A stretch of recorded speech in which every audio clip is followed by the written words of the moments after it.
الحمد لله الذي حمدا كثيرا كما أمر.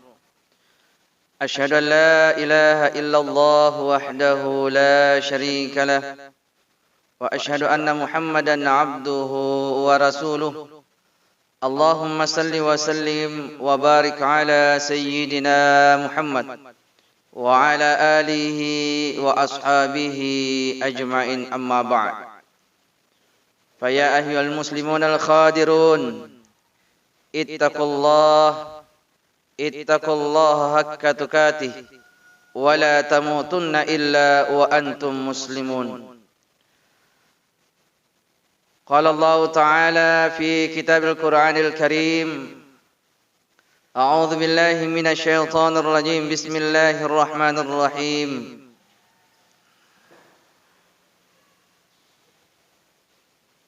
وليست التوبة للذين يعملون السيئات حتى إذا حضر أحدهم الموت. صدق الله العظيم وصدق رسول صلى الله عليه وسلم. Saudara kaum muslimin, pelaksana Jum'ah yang insya Allah, semoga Allah subhanahu wa ta'ala memberikan rahmat dan hidayah kepada kita sekalian. Pertama-tama, khatib berwasiat kepada pribadi sendiri dan para jamaah sekalian. Marilah kita memaksimalkan seluruh tenaga kita untuk meningkatkan kadar keimanan dan kualitas ketakwaan kita kepada Allah Subhanahu wa taala dengan cara banyak bersyukur kepada Allah Subhanahu wa taala. Nikmat sehat yang Allah berikan kepada kita, kita manfaatkan untuk beribadah kepada Allah dalam rangka mendekatkan diri kepada Allah Subhanahu wa taala. Salam dan salawat kepada baginda Nabi Allah Muhammad sallallahu alaihi wasallam, manusia yang begitu banyak diberikan nikmat oleh Allah Subhanahu wa taala. Bahkan Rasulullah sallallahu alaihi wasallam ditinggikan derajatnya, dimuliakan oleh Allah Subhanahu wa taala karena Rasulullah sallallahu alaihi wasallam terus beristiqamah untuk mengabdikan dirinya kepada Allah Subhanahu wa taala. Semoga kita yang mengaku umatnya baginda Muhammad sallallahu alaihi wasallam juga tawaddu, beristiqamah, beribadah kepada Allah Subhanahu wa taala, menghambakan diri di hadapan Allah, sehingga dengannya insyaallah Allah juga akan meninggikan derajat dan memuliakan derajat kita. Amin ya rabbal alamin. Jamaah Jum'ah yang dimuliakan Allah Subhanahu wa taala, sebagai hamba Allah dalam kehidupan kita di alam dunia ini, seiring waktu berjalan dalam kehidupan kita di alam dunia ini, manusia tidaklah akan luput dan tidaklah akan terhindar dari perbuatan noda dan perbuatan dosa. Manusia dalam perjalanannya pasti memiliki yang namanya dosa.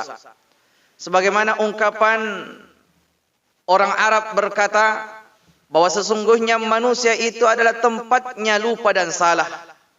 Tetapi kesyukurannya adalah Allah Subhanahu wa taala, Rabb kita, Tuhan kita, memiliki sifat Al-Ghaffar, yaitu sifat Maha Pengampun, sifat Maha Pemaaf. Oleh karena itu jamaah dimuliakan Allah, sekali lagi patut kita sadari bahwa kita hidup di alam dunia ini tidak terlepas dari perbuatan noda dan dosa. Sebagaimana Rasulullah sallallahu alaihi wasallam tegaskan dalam sabdanya, kullu bani Adam khatta'un. Setiap anak cucu Nabi Adam hadir di alam dunia mempunyai noda dan dosa. Wa khairu khatta'ina tawwabun. Dan kata Nabi, sebaik-baik orang yang mempunyai noda dan dosa adalah yang bersegera mohon ampun kepada Allah Subhanahu wa taala. Bahkan Allah Subhanahu wa taala di dalam Al-Qur'an memanggil-manggil hambanya yang banyak dosanya dengan kalimat wasari'u ila maghfiratin min rabbikum. Hai hambaku, kalian itu penuh dengan noda dan dosa. Wasari'u, bersegeralah kata Allah. Wasari'u ila maghfiratin min rabbikum, bersegeralah akan ampunan Allah Subhanahu wa taala. Oleh karena itu sekali lagi Rasulullah sallallahu alaihi wasallam mewanti-wanti kita, memesan kepada kita bahwa manfaatkanlah kehidupan kita sebelum datangnya kematian. Banyaklah bertaubat di hadapan Allah Subhanahu wa taala, sebab sekali lagi manusia tidak luput dari noda dan dosa. Jemaah dimulakan Allah Subhanahu wa taala, kita perlu memperbanyak istighfar. Kita perlu memperbanyak bermohon taubat di hadapan Allah Subhanahu wa taala. Selagi Allah masih berikan kesempatan kepada kita, selagi nyawa ini masih ada Allah berikan kepada kita, maka marilah manfaatkan kesempatan ini memperbanyak bertaubat kepada Allah Subhanahu wa taala. Kita ampun kepada Allah, kita memohonkan ampunan kepada Allah Subhanahu wa taala dari dosa yang telah kita lakukan, baik dosa yang kecil, dosa yang besar, dosa yang disengaja maupun yang tidak disengaja, dosa yang nyata maupun dosa yang tersembunyi. Kita mohon ampunkan di hadapan Allah Subhanahu wa taala. Sebab kenapa jemaah dimulakan Allah? Nanti ada dua waktu di mana taubat kita tidaklah akan berlaku dan tidak bermanfaat di sisi kita. Dua waktu saat tibanya datang, ampunan Allah Subhanahu wa taala akan ditutup serapat-rapatnya. Dua waktu tersebut oleh para alim ulama kita mengatakan, yang pertama adalah saat ajal menjemput kita. Disitulah waktunya taubat kita, permohonan ampunan kita kepada Allah Subhanahu wa taala tidaklah akan bermanfaat, tidak berguna lagi di hadapan Allah Subhanahu wa taala. Bahkan saat itulah Allah Subhanahu wa taala menutup pintu taubatnya serapat-rapatnya. Sebagaimana Allah Subhanahu wa taala firmankan dalam Al-Qur'an surah An-Nisa ayat yang ke-18. Allah Subhanahu wa taala berfirman, "Walaisatit taubatu lilladzina ya'maluna sayyi'ati hatta idza hadara ahadahumul maut." Tidaklah dikarenakan, tidaklah diterima taubatnya dari Allah Subhanahu wa taala yang banyak dosanya saat tiba ajalnya. Tidak akan berlaku lagi yang namanya taubat, permohonan ampunan seorang hamba yang mempunyai dosa kepada Allah saat ajal tiba. Maka pada waktu itulah Allah Subhanahu wa taala akan menutup pintu taubatnya. Qala inni tubtu an. Kata kita saat dijemput nyawa kita, sesungguhnya saya bertaubat sekarang ini. Saat detik-detik pencabutan nyawa kita, saat kita ingin dimatikan oleh Allah, baru kita menyadari dan ingin bertaubat kepada Allah Subhanahu wa taala. Kata Allah Subhanahu wa taala, "Walalladzina yamutuna wa hum kuffar." Tidak diterima lagi taubatnya orang yang mati sedangkan dirinya dalam kondisi kekafiran. Dan jemaah dimulakan Allah, saat kita mati meninggalkan dunia ini dalam kondisi kekafiran, maka tempat kita adalah kata Allah, "Ulaika a'tadna lahum adzaban alima." Bagi mereka disediakan siksa yang sangat pedih. Maka sekali lagi jemaah dimulakan Allah, pergunakan kesempatan yang Allah berikan kepada kita untuk memperbanyak bertaubat di hadapan Allah. Karena jikalau datangnya tibanya ajal kita, saat dicabut nyawa kita, maka pintu taubat dari Allah akan ditutup serapat-rapatnya. Yang kedua, jamaah dimulakan Allah,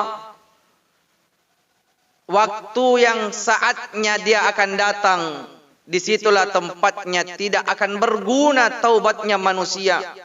Maka Allah Subhanahu wa taala akan tutup serapat-rapatnya pintu taubatnya, yaitu waktu saat hari kiamat datang. Saat hari kiamat datang, disitulah waktunya Allah Subhanahu wa taala akan menutup serapat-rapatnya pintu taubatnya, dan taubat kita tidak akan berguna dan bermanfaat lagi di sisi Allah Subhanahu wa taala. Sebagaimana Allah Subhanahu wa taala berfirman dalam Al-Qur'an surah Al-An'am ayat 158. A'udzubillahi minasyaitonir rajim. Bismillahirrahmanirrahim. Yauma ya'ti ba'du ayati rabbika. Yauma ya'ti ba'du ayati rabbika. Pada hari datangnya ayat dari Allah Subhanahu wa taala. Maksud ulama kita di sini adalah hari kiamat. La yanfa'u imanuha. Tidak bermanfaat lagi iman seseorang pada dirinya sendiri. Maksudnya keimanan dan ketakwaan kita sudah tidak dihitung oleh Allah. Apalagi yang namanya permohonan ampunan seorang hamba kepada Allah Subhanahu wa taala saat waktunya hari kiamat tiba. Jamaah dimulakan Allah, siapapun orangnya saat dia merasakan datangnya hari kiamat, maka jangankan memohonkan ampun, dia mencari perlindungan saja, dia akan susah mendapatkan perlindungan, apalagi mendapatkan permohonan ampun dari Allah Subhanahu wa taala. Bagaimana kita ketahui yang namanya hari kiamat adalah hari saat Allah Subhanahu wa taala datangkan bala, datangkan guncangan yang sekuat-kuatnya. Bahkan di beberapa ayat-ayat Allah dalam Al-Quran digambarkan gunung-gunung akan diterbangkan oleh Allah Subhanahu wa taala, dan saat dia berterbangan bagaikan kapas, maka pada waktu itu gunung-gunung akan bertabrakan satu dengan yang lainnya, serta akan hancur dan menutupi setiap lubang-lubang yang ada di bumi ini. Maka dunia ini akan hancur rata dengan tanah beserta dengan penghuninya. Maka pada waktu datangnya hari kiamat, jangankan permintaan taubat kita kepada Allah, sudah tidak akan ada gunanya lagi. Kita memohon perlindungan saja sudah tidak ada gunanya di hadapan Allah Subhanahu wa taala. Oleh karena itu jamaah dimulakan Allah Subhanahu wa taala, maka sekali lagi dalam kesempatan yang Allah berikan kepada kita, kita sadari bahwa kita tidaklah akan terlepas dari perbuatan noda dan dosa. Maka dengan itu marilah kita bersegera untuk memohonkan ampunan kepada Allah Subhanahu wa taala ataupun memohonkan permintaan maaf kepada sesama manusia. Karena dosa itu terbagi dua hal, dosa kepada Allah Subhanahu wa taala dan dosa kepada sesama manusia.